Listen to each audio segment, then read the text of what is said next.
दोस्तों, जब हम रात में तारों से भरा आसमान देखते हैं तो वो हमें बहुत ही शांत और मनमोहक लगता है। पर हमारा ब्रह्मांड इतनी शांत जगह नहीं है जितना वो लगता है। हम आपको बता दें, यहाँ पर कई विध्वंसक और भयानक घटनाएं भी होती हैं जिसके बारे में हम कल्पना भी नहीं कर सकते। दोस्तों, आज हम अपनी वीडियो के जरिए अंतरिक्ष की कुछ ऐसे भयानक चीजों और घटनाओं का सामना करेंगे जिन्हें जानकर आप हैरान हो जाएंगे। चलिए जानते हैं अंतरिक्ष की कुछ प्रमुख घटनाएं। Number 1, asteroid and comets. 9 जनवरी 2017 को जब हम अपने दैनिक कार्यों में व्यस्त थे तब एक एस्टेरॉयड यानी कि एक क्षुद्र ग्रह धरती से टकराने काफी करीब था। 2017 एज 13 के नाम से जाना जाने वाला एस्टेरॉयड धरती और चांद के बीच से आधी दूरी से निकल गया। आपको बताते हैं ये एस्टेरॉयड 25 से 30 मीटर लंबा था, यानी कि तुलना में ये 10 मंजिला इमारत के करीब था। ठीक 4 साल पहले 2013 में इतना ही बड़ा एस्टेरॉयड रशिया के चेल्याबिंस्क शहर के ऊपर टूटकर बिखर गया, जिसकी वजह से 1000 से ज्यादा लोग घायल हो गए थे। ये दोनों एस्टेरॉयड उन लाखों करोड़ों एस्टेरॉयड और कॉमेट्स की यानी कि धूमकेतु में से एक है जो हमारे सौर मंडल में मौजूद है, और इनमें से कई धरती के परिक्रमा पथ के काफी करीब हैं। और एक आंकड़ों के मुताबिक 2017 तक 857 ऐसे एस्टेरॉयड और कॉमेट का पता लगा लिया गया है जो धरती काफी करीब है, जिनकी लंबाई 1 किलोमीटर से ज्यादा है। अंतरिक्ष में भटकते ये विशाल पर्वत के आकार के एस्टेरॉयड पूरी धरती के जीवन का नामो निशान मिटा देने की क्षमता रखते हैं। माना जाता है कई लाखों सालों पहले ऐसा ही एक एस्टेरॉयड पृथ्वी से आकर टकरा गया था, जिसने डायनासोर की पूरी प्रजाति का ही अंत कर दिया था। जो घटना लाखों साल पहले हो चुकी है वो आज भी हो सकती है। इसलिए नासा ने एक प्रोजेक्ट की शुरुआत की है। इस प्रोजेक्ट के जरिए धरती करीब आ रहे एस्टेरॉयड और कॉमेट पर नजर रखी जाती है, लेकिन ये सिर्फ 1 किलोमीटर या 1 किलोमीटर से लंबे कॉमेट पर ही नजर रखता है जो पूरी पृथ्वी पर विनाश ला सकता है। और इनसे छोटे एस्टेरॉयड हजारों की संख्या में मौजूद हैं जो पृथ्वी से टकरा सकते हैं। इनके टकराने से विश्व का तो विनाश होगा नहीं, ये एक पूरे शहर का विनाश करने की क्षमता रखते हैं। और चिंता की बात है कि इन सब पर नजर रख पाना संभव नहीं है। इसी तरह 9 जनवरी को जो एस्टेरॉयड धरती काफी करीब से गुजरा, उसका पता भी धरती के पास से गुजर जाने के बाद लगाया जा सका, लेकिन हम अभी तक सुरक्षित हैं और ऐसा कोई बड़ा हादसा अभी तक नहीं हुआ। इन सब के लिए हमें जुपिटर यानी बृहस्पति का शुक्रिया अदा करना चाहिए, क्योंकि हम बृहस्पति की वजह से बचते आ रहे हैं। बृहस्पति का गुरुत्वाकर्षण बल इतना मजबूत है कि इन एस्टेरॉयड और कॉमेट का रुख बदल देता है और हमें इन खतरों से बचा लेता है। Number 2, rock planet. अगर एस्टेरॉयड कॉमेट का पृथ्वी से टकराना आपको भयानक लगता है तो किसी ग्रह का पृथ्वी से टकराने के बारे में आप क्या सोचते हैं? अभी तक आपने पृथ्वी के किसी ग्रह से टकराने की अफवाह इंटरनेट पर कई बार सुनी होगी, पर ऐसा भी हो सकता है जब ग्रह की बात आती है तो ऐसे खगोल पिंड की तस्वीर दिमाग में आती है जो एक निश्चित कक्षा में अपने सितारे की परिक्रमा करता है।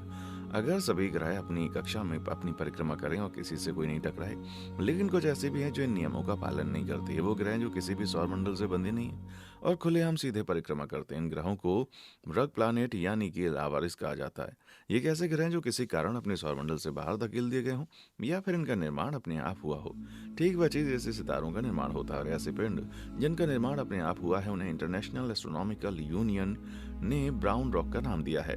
और ये लावारिस ग्रह और पिंड भारी संख्या में अंतरिक्ष में मौजूद हैं, और क्योंकि इनका अपना प्रकाश नहीं होता तो रहस्यमय तरीके से इनको देखना संभव नहीं होता। वैज्ञानिकों का मानना है कि इनकी संख्या ब्रह्मांड में मौजूद सितारों के बराबर है, यानी कि जितने सितारे आप आसमान में देख रहे हैं उतने लावारिस ग्रह भी आसमान में मौजूद हैं। Y0855-0714 ये लावारिस ग्रह है जो अब तक लावारिस ग्रहों में सबसे करीब है। ये पृथ्वी से 7 प्रकाश वर्ष दूर है। किसी लावारिस ग्रह से पृथ्वी के टकराने की संभावना अभी निकट भविष्य में तो नहीं है, पर वैज्ञानिकों के सिद्धांत की बात माने तो सदियों पहले 2 ग्रह आपस में टकरा चुके हैं।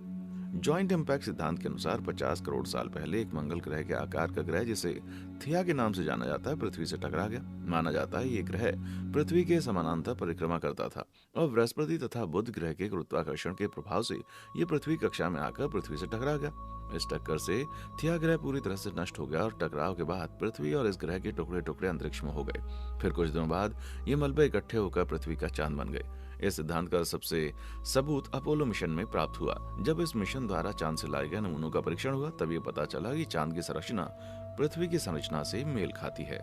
नंबर 3 पर है हाइपर वेलोसिटी स्टार्स। एक लावारिस ग्रह से ज्यादा खतरनाक और क्या हो सकता है?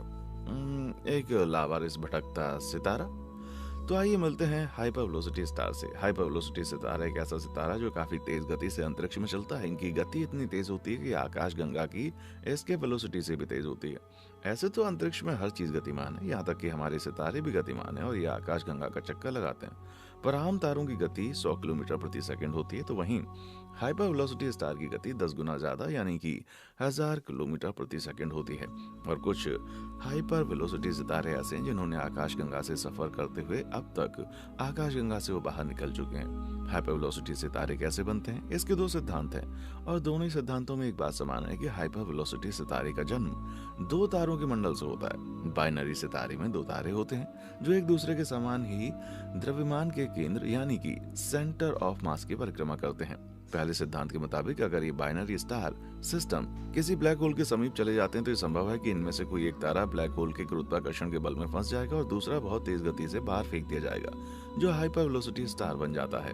नंबर 4, रग ब्लैक होल। अब हम बात करेंगे अंतरिक्ष के विशालकाय दानवों की यानी कि ब्लैक होल की। आपको बताते हैं, ब्लैक होल ऐसे खुले क्षेत्र हैं जहां गुरुत्वाकर्षण इतना तेज होता है कि उसके अंदर जाने के बाद कुछ भी बाहर नहीं आ सकता, यहाँ तक कि प्रकाश भी बाहर नहीं आ पाता।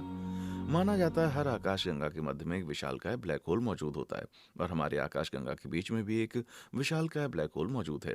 जो भी वस्तु इस ब्लैक होल के गुरुत्वाकर्षण के बल में आती है वो वस्तु इस ब्लैक होल के द्वारा निकल जाती है और वो हमेशा के लिए ब्लैक होल का हिस्सा बनकर रह जाते हैं। लेकिन हाल ही में खोज हुई है जो इन ब्लैक होल को और भी भयानक और डरावना बना देती है। चंद्रा एक्सरे टेलीस्कोप की मदद से एक ब्लैक होल का पता लगाया गया है जिसे XJ1417+52 के नाम से जाना जाता है। ये ब्लैक होल किसी आकाशगंगा के मध्य में नहीं है, एक रग ब्लैक होल है यानी कि एक भटकता हुआ ब्लैक होल। इस ब्लैक होल को आकाशगंगा के किनारे पर देखा गया है और ये आकाशगंगा पृथ्वी से 4.5 बिलियन प्रकाश वर्ष दूर है।